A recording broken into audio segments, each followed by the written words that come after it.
Open up, step right in into the digital doorway. Let the podcast begin. Here's where the journey starts. Stories unfold, wisdom to win. Voices share, connect the hearts. Tune in tight, let the vibes flow. In this space we'll all grow. Open up. Welcome to the Digital Doorway Podcast, episode 1 of the Daily Huddle. Our Daily Huddle is inspired by the Rockefeller Habits, as espoused by Vern Harnish in his book Scaling Up. And so every morning we have a discussion about what we have on our plate for the day, what obstacles are in our way, and how we can help each other accomplish what we need to do. It helps keep us effective. But we also end up spending time having conversations about topics related to work directly, some not, but all of them valuable in some way.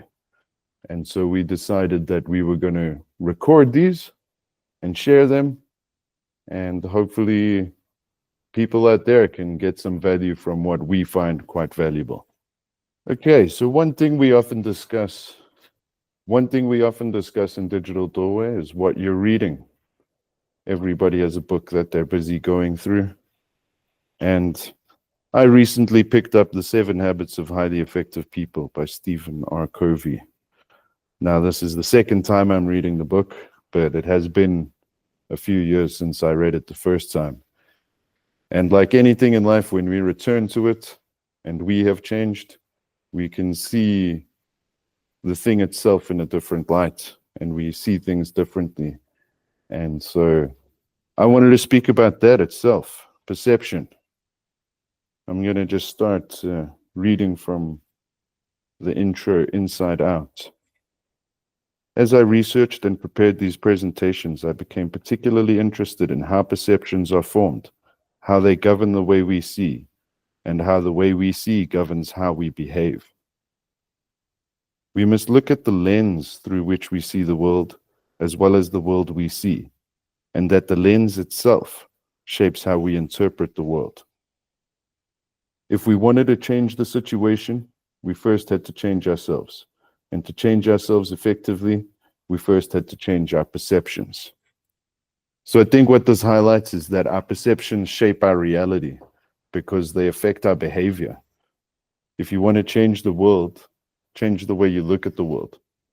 When we encounter a problem we can't solve, we blame the problem for being problematic. But that is the nature of problems. We also become more rigid in our position, which hinders our ability to do what needs to be done, changing our perspective, our perception. Problems that persist, solutions that evade you, are signs of a blind spot. And you need to move, to shift your perception of what is happening, to see what is actually happening. Then you can see clearer the facts of reality, rather than your once limited view of only a few, and behave in a way that influences them effectively and ethically. To change the world, begin by changing your perception. And that is my intro. A little bit static and rigid, but let's jump into it and have a conversation. What thoughts came to your mind? I'll just say what I was thinking. So I've been thinking about the whole term walk by faith and not by sight.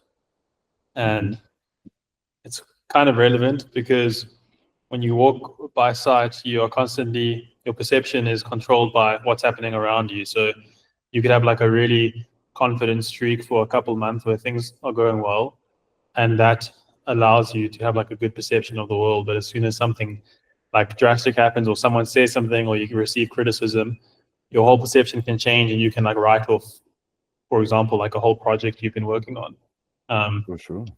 Whereas the thing is you got to see into the future, and that takes faith. See who you are and what you can become, and that is more of a solid perception, because it doesn't matter what's happening around you. As soon as you're looking into that future version, that's a perception that can't change. It's your imagined perception that you can turn into a reality. So basically manifesting. That's basically what I'm thinking about it. Sure. I would have to caution that you don't get too wrapped up in the future and you stay in the present, because this is about being effective now. But definitely when you perceive the world as being critical of you, it changes the way you feel, right? You might feel less valuable. You might feel less value in the things you're producing, when actually that's not the case.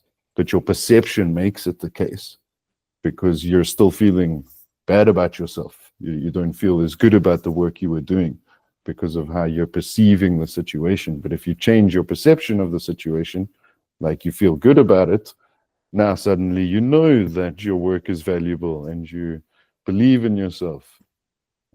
And yeah, it becomes tricky as to how to maintain that over time.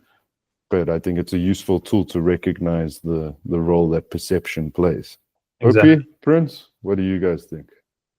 Well, for me, like I like what Ricky was saying about the whole like having that face and just having that internal drive almost, because I look at it as almost like a driving factor as well that shapes our perception. But also after reading the book by The Power of Now, which is what you allude to, Dylan, about being present, it reminds me of the video KJ sent in the WhatsApp group.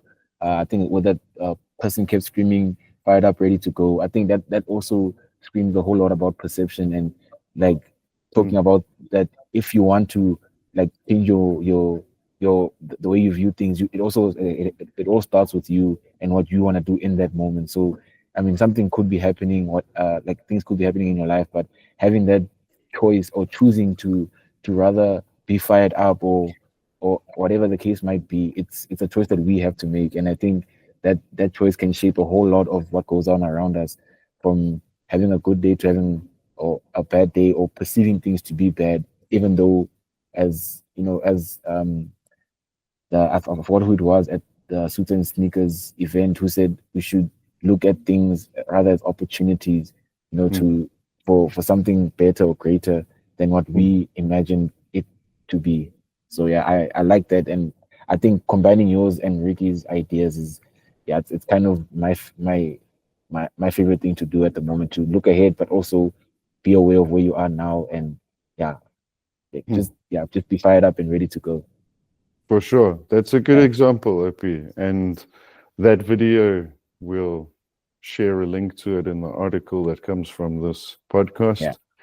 But is of Obama saying a speech where he was meeting a woman and her team, and she began their day with a ritual, not unlike a daily huddle, but it was a ritual that could be implemented anywhere in the day. And she would say, "Fired up," and the team would say, "Ready to go." And she would say, "Fired up," and the team would say, "Ready to go." And this ritual, this act, this behavior, right? OP, I'm going to synthesize a bit of what you were saying. You brought in the idea that not only does perception shape your behavior, but behavior can shape your perception. When you go through these rituals that make you behave in a way, by saying the words out loud, "ready to go," by actually smiling, we feel more ready to go. We feel more happy. By using these physical behaviors, we can actually change our perceptions for the better. Yeah, completely. Prince, what's going on over there? For me, I'm just thinking that sometimes as human beings, we just need to understand that it's okay not to be perfect. Because I think for the majority of the time, we become so obsessed with being just perceived as knowing stuff, and we actually don't. I'm just thinking that if now we're having this conversation and we're just sharing our thoughts, but if we're on national TV, you this idea, or you get this perception that you need to be like super knowledgeable about stuff, and it's really not necessary. Like, it's okay sometimes just to sit back and just understand what's going around you, and also just say, I don't know this, but I'm willing to learn. 100%. I don't know this, but I'm willing to learn. Yeah, I think so. Yeah, from the big summit, one of the lady that was speaking there is that sometimes we sit in meetings and people use this industry jargons that you don't really understand, and sometimes it's just okay. Raise up your hand and say, "Oh, okay, I really don't understand what ROI means. Could you care to explain?" And what I've realized is that majority of the people are actually always willing to help, are always willing to teach. Yeah, that's good. Yeah, those are very salient points, Prince. Yeah. What you make me think of in that, understanding the limits of your own knowledge is empowering. Pretending that you know more than you do is actually disempowering. Yeah. And yeah, being willing to acknowledge your faults. You don't have to be on national TV to be presenting yourself with a bit of a persona. We do it naturally in our day-to-day lives, in every role we play as friend, father, husband, wife, sister, brother. All of these roles call us into certain behaviors. But yeah, being conscious of it and understanding the limits of what we know so that we can continue to learn, keeping that willingness to learn. Yeah, these are all vital ideas, I believe, in helping us find a synchronicity within our lives. Yeah, one thing that Prince said, like you're not a perfect human being, right? So there's going to be good and bad, and you have to accept that. Like you're not going to be this perfect, knowledgeable human being, which is what the world like paints it out that you should be. I think like the greatest thing is realizing that what's good is good and what's bad is good, because what's bad isn't necessarily bad. Like Yeah, it's your perception of it, right? yeah, We so all you're create angels and demons from the way we look at things. exactly. But So the like most beautiful thing, sorry, Ricky, I believe, is that each of us as individuals is our own messy self, that maybe, one archetype or close to one ideal or another, but there's always differences between us that make us our unique selves. And those are the differences that actually make the whole world worth existing. and yeah, like for example, I think it was Cristiano Ronaldo who said something like this. He said, when someone points out a flaw in someone, usually they get broken down and defeated. But I think he said something along the lines of, when someone pointed out a flaw in me, I like thank God, because it's a map to where I can be better. And it's where you need work. Yeah, it's the universe showing me this is where I can grow. So it's a good thing. Yeah, sportsmen are a great example of that, right? Like they have a result they need to deliver, whether it's a guy running the 100 meters or a basketball player or a football player. They have results they need to deliver, and they have specific behaviors that they need to exhibit in order to get those results. If you're a rugby player, you need to know how to tackle, how to catch the ball, how to pass. If you're a lock, you need to know how to do lineouts and scrumming. And yeah, that whole process of trying to be the best in the world in a sport requires the capability to have that sort of attitude. You've got a coach saying, your scrumming is shit. You need to work on that. And you need the mentality to be like, thanks, coach. I'm going to go work on it now. Not, oh, why are you telling me I'm bad at something? Yeah. But that's on you, right? You take offense. You don't give offense. Offense is something you took. You chose. Yeah, and actually, I also remember that from Seven Habits as well. It's like one of the I think the greatest lessons about taking offense and like it being given to you. Like it always comes down to the decision that we make. And also, I wanted to mention, at home cell earlier this week, we were speaking about this concept that one of the pastors mentioned on Sunday, where like every rose has its thorns, and it kind of talks to or kind of connects to what we're talking about now, that all beautiful things, like they do need like those downs or those beds, as we perceive them. But at the end of the day, like if we choose to embrace like the thorns, or to embrace the hardships or whatever it might be, there's going to be like the rose at the end of it all. But yeah, in life, there is like every rose has this, and I think it just talks to the beauty of like to get to a certain place. There are things that we have to go past or get through, and those things might be thorns in our lives or thorns in whatever it might be, but those things are there to bring us to a higher level and not necessarily to bring us down. And yeah, so I just wanted to share that as well. Like every Sure. rose has thorns, and yeah, those thorns are necessary for the rose to be a rose. to be a rose. Yeah, I mean, we think of roses, we think of those lush petals on top, but you don't get a rose that doesn't have thorns. yeah, And yes, you need to go through those thorns to get the rose. But enduring the hardship is what makes us appreciate the beauty yeah, and what makes us actually capable of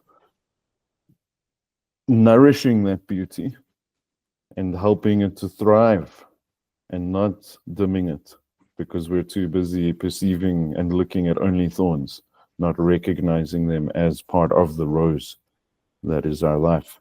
yeah, Yeah, also just want to add sometimes like as human beings, we have so much in our lives, just from the people around us, our families and friends, and we don't even realize that that's actually wealth.